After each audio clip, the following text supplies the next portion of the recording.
Le DAF Fresh Morning, c'est 104.5 tonnes de bonne humeur. Tous les matins sur Urban FM. Avec Mosley sur les 104.5 Urban FM, la station urbaine. Mosley, on commence par quoi aujourd'hui? Bonjour tout le monde, ou rebonjour tout le monde. On commence par évidemment la promulgation de la nouvelle constitution. Vous savez que le 19 décembre dernier, donc hier, le président de la transition, Brice Clotaire-Oligui Nguema, a procédé à la signature de la loi constitutionnelle et du décret de promulgation de la nouvelle constitution qui a été évidemment voté par les Gabonais lors du dernier référendum et qui ouvrait la porte pour la 5e République. Bon, évidemment, lorsqu'on le dit, beaucoup de personnes restent encore dans l'esprit de la critique, évidemment, de ce qui s'est passé. Mais ce qui est sûr aujourd'hui, avec cet acte de promulgation, on va définitivement clore la page de l'organisation du référendum, puisqu'on va désormais aller vers la mise à disponibilité de la Constitution pour tous les Gabonais, notamment à travers la publication de cette Constitution au niveau des publications officielles, qui est le journal du gouvernement. Donc à partir de cet instant, dans ce qu'on a pu constater hier, c'est que c'était une cérémonie solennelle, parce qu'il a fallu qu'on marque le coup. C'est vrai que traditionnellement ou habituellement, la promulgation de la Constitution n'a pas besoin d'un cérémonial, parce qu'on a vu, par exemple, pour ceux qui ont assisté au dernier référendum ou au référendum de 1995, on a pu constater qu'il n'y avait pas eu toute une manifestation pour pouvoir décider de la prise du décret et consorts. Mais hier, c'était une cérémonie plus ou moins select ou encore historique, parce qu'il fallait... Le contexte aussi est voilà, différent. Le contexte est différent. Nous sommes à une période où il y a eu un coup d'État, et ce coup d'État a entraîné la mise en place d'une période de transition. Et cette période de transition a un déroulé, et ce déroulé doit permettre à ce que l'ensemble des Gabonais puissent au moins suivre le jour, les différentes activités ou les différents actes qui sont posés par les autorités de la transition, en tête desquels le président de la transition, Brice Clotaire-Oligui Nguema. Et c'est ce qui s'est passé hier au niveau de l'endroit qui est aujourd'hui baptisé du nom de la place de Libération. D'accord. Donc qu'on pourrait appeler aussi ex-jardin botanique, et qui a accueilli évidemment un parterre d'invités, des diplomates, des acteurs politiques, de la société civile, mais également les membres du gouvernement. Et ensemble, ils ont pu assister à la signature de ces différents documents par le président de la transition, et qui aujourd'hui consacre l'avènement de la 5e République au Gabon. Mais ce qu'il faut surtout souligner aussi, c'est que nous sommes là dans une période où évidemment beaucoup de personnes attendent beaucoup des autorités de la transition, étant donné que leur promesse de départ était la restauration des institutions. Et cette restauration des institutions implique que nous soyons évidemment dans la poursuite du processus de transition, mais également dans la mise en œuvre des bases qui doivent permettre de construire le Gabon de la 5e République. D'ailleurs, Brice Clotaire-Oligui Nguema lui-même, en concluant son discours inaugural, a pleinement appelé de ses vœux le fait qu'il y ait des changements à la suite de l'élection présidentielle, qui va marquer l'application totale de cette constitution, et que finalement que nous sortions du Gabonais d'aujourd'hui pour aller vers le Gabonais de la 5e République, le Gabonais de l'avenir, et qui doit être un avenir où beaucoup parmi nous devront désormais avoir une autre manière de faire les choses, une autre manière de penser le Gabon, une autre manière de gérer le Gabon, et qu'on se débarrasse des apories du passé et qu'on aille véritablement vers un cercle vertueux qui permettrait le développement social, économique et politique, voire culturelle de notre pays, parce que c'est de ça dont il est question aujourd'hui. Les populations ont besoin de faire confiance aux autorités, de renouer avec la vie publique, mais également de pouvoir croire à un avenir radieux, à un avenir où on ira véritablement vers l'essor, vers la félicité, parce que c'est ce sur quoi nous nous basons aujourd'hui. Lorsque nous parlons de la transition, tout le monde veut vivre l'essor vers la félicité, et l'essor vers la félicité implique que tous les enfants du Gabon puissent bénéficier des mêmes avantages, des mêmes droits, des mêmes rêves, pour pouvoir prétendre vivre dans un pays où il fait bon vivre, où les populations peut-être ne sont pas traités, du moins ne sont pas au même niveau, mais qui sont considérés de la même manière par la République et qu'on offre à chacun d'entre nous ses chances par rapport à son talent, par rapport à la manière dont il se déploie et comment il entend faire en sorte que le pays non seulement bénéficie de son talent, mais également de l'apport que lui peut en avoir pour permettre son développement.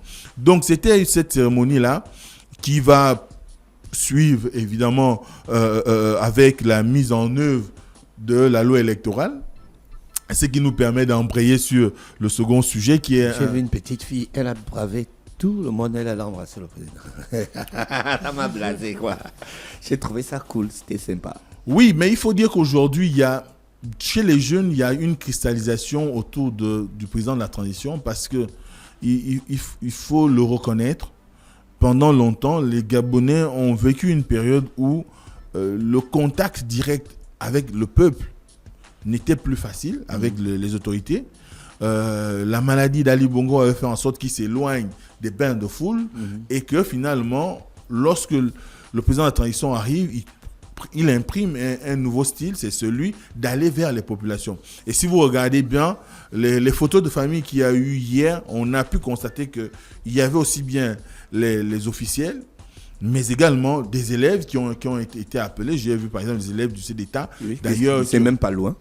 Voilà, qui n'est pas très loin et qui ont grandement applaudi leur ministre de tutelle. Mais ce qu'il faut dire aujourd'hui, c'est qu'il y a cette cristallisation auprès de la jeunesse qui croit. Qui croit. Mais il faudrait qu'il y ait des actes au-delà de la personne du président de la transition. Il faudrait qu'il y ait des actes qui montrent à la jeunesse que, au-delà de l'espoir que nous tentons d'incarner par les actes, par les attitudes que nous observons au quotidien, il y a des actes qui sont posés pour un changement radical de paradigme. Et le changement radical de paradigme va reposer sur la qualité déjà des hommes qui seront choisis. D'ailleurs, lui-même, le président de la transition, lui-même a prôné le renouvellement de l'élite politique à la suite de l'élection présidentielle, du moins lors de l'avènement de cette 5e République, et que finalement, nous soyons en mesure de permettre, c'est ce dont je parlais tout à l'heure, aux jeunes Gabonais de rêver, de rêver plus grand, de se voir rêver plus grand ne veut pas dire que tout le monde va entrer en politique, devenir ministre, devenir député, devenir sénateur. Non. Rêver plus grand, c'est de dire nous sommes un pays où nous sommes en pleine construction parce que notre pays n'a véritablement pas encore... dans son domaine arrive à la félicité, quoi. On n'a même pas encore amorcé le véritable développement qui devrait être le nôtre. Ça veut dire qu'il y a encore des défis. Et ces défis, nous allons les relever aussi bien les générations présentes que celles futures. Et celles futures aujourd'hui ont besoin de voir en nos générations ou aux générations présentes l'idée qu'il y a une haute aspiration, une volonté réellement manifeste qui doit permettre à ce qu'on place le Gabon au-dessus de tous les intérêts. C'est-à-dire que le Gabon doit être ce qui compte en premier, avant tout, lorsque nous avons aussi bien une charge publique ou quand nous exécutons une tâche. Tu l'as si bien dit, chacun dans son domaine doit exceller. Si vous êtes, comme disait Martin Luther King, balayeur de rue, soyez le meilleur balayeur de rue, de telle sorte qu'on reconnaisse votre talent en la matière et que vous puissiez bénéficier des avantages liés au magnifique travail que vous assumez au quotidien. Donc à partir de là, il faudrait permettre à ce que ces jeunes-là, qui aujourd'hui voient un espoir à travers le président de la transition, à travers les attitudes des uns et des autres aujourd'hui, mais qu'ils trouvent un cadre aussi bien républicain qu'un cadre, un socle au niveau de l'administration qui soit de nature à pouvoir favoriser leur élévation au niveau de l'accès à l'éducation, l'accès aux services de santé, la capacité de pouvoir aller et venir sur l'ensemble du territoire, la capacité de pouvoir se dire je ne voudrais pas par exemple aller à la fonction publique comme c'est le cas actuellement. On a encore un trop fort attrait vers les embauches de l'État alors qu'on a un tissu économique qui est occupé, j'ai envie de dire à 70 voire 80% par des personnes ressortissantes des pays voisins ou encore d'origine étrangère. Et nous, on a besoin aujourd'hui d'avoir des champions. Et les champions, on ne peut les trouver qu'en formant nos élites, notamment en investissant dans l'éducation, la formation, et faire en sorte qu'aujourd'hui, notre système éducatif soit réellement adapté aux besoins du 21e siècle, qui sont des besoins en rapport avec si possible l'industrialisation, mais également la mise en place de nouvelles technologies, aussi bien au niveau de la communication, de l'information et tout ce qui tourne autour du monde industriel aujourd'hui, qui est un monde modernisé. Donc il faut faire mettre le rêve que ça ne s'arrête pas seulement à l'ambition de faire des photos avec le président de la transition, mais qu'on ait une véritable situation où les jeunes voient en lui l'incarnation d'un véritable changement. Et ce véritable changement dépendra de la qualité des institutions qu'on aura à la fin de cette transition, de la qualité des textes de loi que nous aurons à la fin de cette transition, de la qualité des hommes qui devront être appelés à gouverner ce pays à la suite de cette transition. D'accord. Donc c'est tout un environnement qui est aujourd'hui mis en œuvre. Maintenant, il faut applaudir la 5e République, même si j'ai pu constater que lorsqu'il s'est agi de parler du renouvellement de l'élite politique, les applaudissements étaient timides. Ça se comprend. Voilà, ça se comprend. Deuxième thème. Voilà, ça se comprend. Donc il faudrait aujourd'hui que nous soyons véritablement lancés vers la voie qui doit conduire à ce que notre pays s'inscrive réellement dans le concert des démocraties de par le monde, et c'est tout l'appel que formule par exemple Ensemble pour le Gabon, qui est la plateforme dirigée par Alain Coulibaly, qui a fait savoir ces 7 priorités par rapport à l'avant-projet de code électoral qui est en chantier aujourd'hui. Et dans ces priorités, nous avons la refonte de la liste électorale. Tu sais très bien que dans notre pays, ce qui est souvent problématique, c'est la qualité du fichier électoral.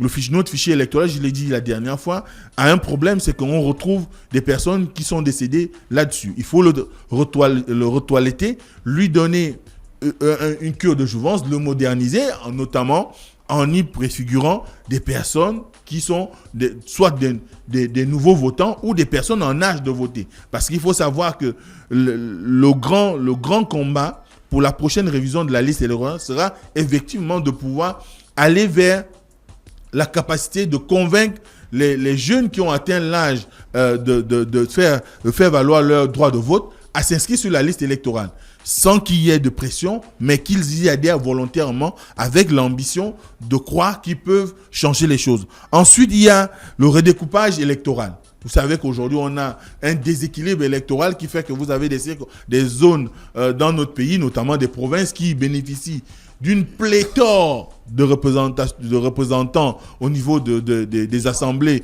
que ça soit sur le plan national ou local, alors qu'il y a des localités qui, en termes de démographie, sont plus importants. Vous avez par exemple le Haut-Togo aujourd'hui qui bat tous les records au niveau national, alors qu'il y a des provinces comme le Goué-Maritime ou le Wellington qui méritent quand même qu'il y ait un rééquilibrage au niveau des circonscriptions électorales. Et cela va permettre à ce qu'il y ait une meilleure représentativité des populations, et cela va encourager un peu plus d'équité en ce qui concerne le découpage électoral. Ensuite, vous avez la question de la mise en place d'une commission nationale et indépendante. Bon, est-ce que là, on est vraiment dans des propositions? Est-ce que le CTRI ou encore les autorités de la transition vont l'entendre de cette oreille, dans la mesure où ils ont choisi de pouvoir, sous recommandation évidemment du dialogue national inclusif, de pouvoir donner l'organisation des élections au ministère de l'Intérieur. Mais Alain Coulibaly et les siens sont encore convaincus qu'il serait de bon aloi aujourd'hui qu'il y ait une autorité indépendante qui gère la question de l'organisation des élections. Cela va donner... Je peux te poser une question? Oui. En France, qui organise les élections? Je crois le ministère de l'Intérieur, si je ne me trompe pas. Papa fait. Nous aussi, les enfants doivent faire. Oh là là. Oh, papa fait. Tu es encore dans le paternalisme, toi? Ah, mon frère, tu veux sortir de là? Non. La question, c'est pas... Je crois que la question aujourd'hui, ce n'est pas l'organe d'organisation qui pose problème. Chez nous, c'est la qualité des hommes. Parfois, on peut avoir des gens qui ont une certaine bonne foi, mais qui, parce qu'ils sont redevables à X, Y par rapport au poste qu'ils occupent, eh bien, sont obligés de jouer les contorsionnistes avec la loi pour pouvoir permettre à ce que ceux qui les ont mis là soient bénéficiaires des avantages liés à leur fonction. Or, ce n'est pas cela qui doit exister en République. en République, il faut pouvoir traiter les gens au même pied d'égalité. Même celui qui vous a nommé, vous n'êtes pas obligé de satisfaire à ses doléances quand il n'y a pas de possibilité. On vient de le voir avec un certain nombre d'administrations, à l'exemple à l'ARTEF, où on a pu constater qu'il y a eu des dérives et on a été obligé de remplacer la personne qui dirigeait l'ARTEF. Donc, c'est dans cet esprit qu'on doit aller. On n'est pas obligé, parce qu'on a été nommé par X, de pouvoir lui donner satisfaction simplement parce que vous lui êtes redevable. S'il vous a nommé là, c'est parce qu'il vous reconnaît aussi un certain nombre de compétences. Et c'est, je crois, ce droit de réserve là qui s'exerce lorsqu'il s'agit de l'organisation des élections au niveau du ministère de l'Intérieur, parce que beaucoup de personnes, dans leur entendement, ministère de l'Intérieur dit gouvernement, gouvernement dit exécutif, exécutif dit chef de l'État. Donc, à partir de cet instant, est-ce qu'il n'y a pas une chaîne de subordination qui fait que le ministre de l'Intérieur ne peut pas dire autre chose que ce qu'attend le chef de l'État? Donc, c'est cette suspicion qui existe. Ensuite, il y a la sécurisation du vote et des dépouillements. Vous savez que le grand problème qu'on a souvent aussi, c'est lors des dépouillements, on a souvent tout et n'importe quoi. Et à partir de cet instant, il y a que parfois, on peut arriver à des situations de tripatouillage ou encore de bourrage des urnes, comme on le dit souvent. Et il est important pour Ensemble pour le Gabon de ce que les nouvelles autorités garantissent la sécurisation des dépouillements, mais surtout du vote. Parce qu'après avoir fait le dépouillement, il faut aller vers la phase de la proclamation. Mais cette phase de la proclamation est liée souvent au transport du matériel électoral. Et lors du transport du matériel électoral, il y a souvent beaucoup de questions qui se posent. Je ne suis pas dans le studio. Donc, ensuite, on a l'adoption et la publication du calendrier électoral. Ce serait bien, pour eux, il est important qu'il y ait un calendrier électoral clair au niveau du Gabon, qu'on sache qu'à telle période, on aura telle élection, les gens vont se préparer en conséquence. Il ne faudrait pas qu'on surprenne.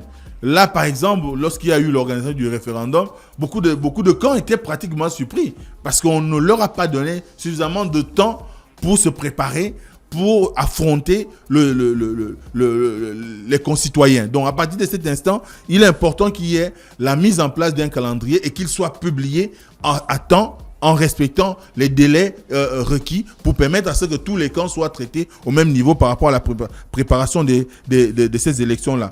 Ensuite, il y a évidemment le plafonnement des dépenses de campagne électorale.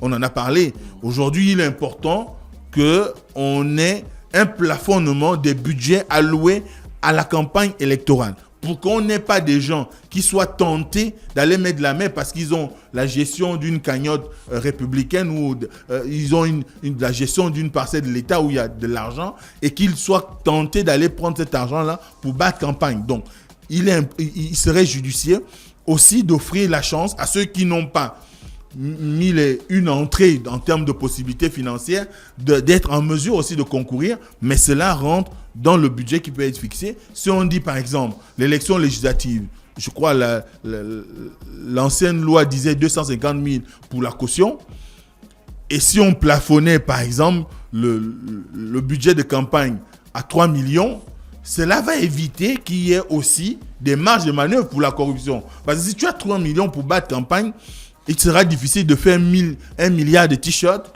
des dizaines, des centaines de casquettes. Ouais, mais si tu as 3 millions que l'État te donne pour battre la campagne et que tu as des donateurs privés. Non, le montant est fixé à 3 millions. Quel que soit c'est un exemple. Même si peu importe, même si tu reçois 100 millions, tu ne devras utiliser que 3 millions pour la campagne. Mais non, mais c'est pas logique. Chacun a le droit d'avoir. Chez les autres, ça existe. Il y a un plafond. On te dit, ça c'est le plafond. Au-dessus de ce plafond, tu ne peux pas utiliser. Est-ce que c'est comme ça en France? Oui, c'est ça en France. C'est comme ça en France. Oui, bien sûr. Quand tu entends le boss a fait, non? Le boss a dit, on fait. On se lève, bien sûr. Donc, il y a un plafonnement chez les autres. On peut aussi arriver à plafonner les dépenses de campagne et cela va éviter tous les dérapages qu'on enregistre souvent où quelqu'un va manger pour 10 millions sous le prétexte qu'il devait aller battre campagne pour le référendum. Voilà. Ensuite, on a la place de l'armée. Les équations ont changé parce que le 30 août, l'armée a fait effraction dans la vie politique au niveau du Gabon. À partir de cet instant, il faut désormais compter avec elle. Quelle sera sa place il faut qu'on arrive à le définir. Il faut qu'on arrive à dire exactement quel rôle va jouer l'armée désormais dans le processus électoral pour qu'on parvienne. Mais ensemble, eux-mêmes, ils proposent quoi? Mais ce que eux ils proposent. Ils ont relevé, ils ont juste fait des interrogations. Ils ont, avec des. Évidemment, ils expliquent. Chaque point est expliqué. Ce qui concerne l'armée, l'objectif ici, c'est de pouvoir tirer une jurisprudence de ce qui s'est passé le 30 août. Comment on fait? Est-ce qu'il faudrait désormais impliquer l'armée dans le processus électoral comme étant une force vive de la nation, au même titre que les partis politiques, au même titre que la société civile, tout en sachant qu'elle devra quand même garantir qu'elle ne fera pas d'impasse. Qu'elle ne va pas faire un coup d'État, évidemment, pour laisser le processus suivre son cours. Donc, on est vraiment dans cet esprit-là. Donc, l'objectif pour eux, c'est d'aller vers une organisation qui soit capable de pouvoir permettre à ce que le code électoral garantisse un certain nombre de situations qui vont favoriser on va dire un processus électoral crédible, transparent et qui ne souffrirait d'aucune contestation de la part des populations et des acteurs. Et cela va également permettre à ce qu'on puisse lire la volonté des autorités actuelles à pouvoir aller vers un pays réellement démocratique où le résultat des urnes est respecté. Merci Mosley avec nous ce matin sur les 104.5 Urban FM, la station urbaine de Luda Fresh Morning. René Ruth, le programme du week-end. On commence aujourd'hui du côté des terrasses panoramiques avec la prestation de Mayaga Productions à partir de 19h. Si vous voulez plus d'informations, vous pouvez contacter le 065 81 86 85 065 81 86 et 85. Ça, c'est pour le 20 décembre. Ensuite, demain, on a le concert L'Ancham domine le monde de l'artiste L'Oiseau Rare au Palais des Sports à partir de 19h. Donc, il y a des objets et des produits qui sont interdits comme des objets en verre, des objets métalliques, des armes à feu, des couteaux, des boissons alcoolisées, non alcoolisées, des cigarettes, des torches, des crayons et même un kit de beauté. Donc, les fonds de teint, mesdames, c'est interdit pour ce concert et aussi des pieds de biche. Donc, c'est demain à partir de 19h du côté du Palais des Sports. C'est le programme du week-end. Bien expliqué. Merci René Ruth avec nous ce matin sur les 104.5. René Ruth que vous allez retrouver aujourd'hui. Il y aura des gagnants dans le jeu concours. Oui, aujourd'hui, un auditeur d'Urban FM aura droit à un casque JBL offert par le magasin Select Apple qui est situé avant le camp de police à l'entrée de Prix Import. On se dit bye bye, on se retrouve lundi lorsqu'il sera exactement 7h. Passez un bon week-end à l'écoute des programmes d'Urban FM. Demain à 7h. À 9h, vous avez le mag du week-end et dimanche, vous avez le mag du week-end. Samedi, à 14h, vous aurez... à 16h, vous aurez l'émission avec Fabrice et DJ Daryl. Et à 20h, vous aurez Urban Electropop. Voici l'horoscope des auditeurs. On se dit bye. Chers auditeurs, le Da Fresh Morning, c'est 104.5 tonnes de bonne humeur. Tous les matins sur Urban FM. La